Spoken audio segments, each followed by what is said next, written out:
ఈరోజు జగిత్యాల అసెంబ్లీలో సెగ్మెంట్లో ఉన్నటువంటి గత 4 పర్యాయాలు కాంగ్రెస్ పార్టీలో పనిచేసినటువంటి సీనియర్ కాంగ్రెస్ నాయకుడు జీవన్ రెడ్డి చేరిక అని చెప్పేసి ఈరోజు బహిరంగ సభ టీఆర్ఎస్ పార్టీ పెట్టుకున్నారు.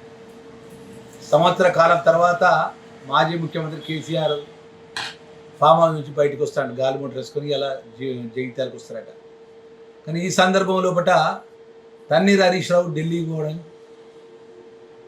జరిగింది. ఢిల్లీ ఎందుకు పోయింది? ఆయన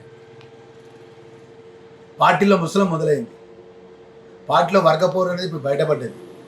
ఆల్రెడీ కవిత మీ యొక్క సోదరిమణి, మీ కుటుంబ సభ్యురాలు కేటీఆర్ గారు, ఆమె మొదటి నుంచి చెప్తూనే ఉన్నది. ఇవాళ ఆమె దూరమైంది. హరీష్ రావు ఇవాళ ఢిల్లీకి పోయాడు. నీ పార్టీలో వర్గపోరు మొదలైంది. ఇలా జీవన్ రెడ్డికి చేరికను ఒక దిక్కు అంటూ, ఒక దిక్కేమో బీఆర్ఎస్ పార్టీ గ్రామాన కార్యకర్తలను మీరు అక్రమంగా సంపాదించే డబ్బుతో జన సమీకరణ చేస్తారు.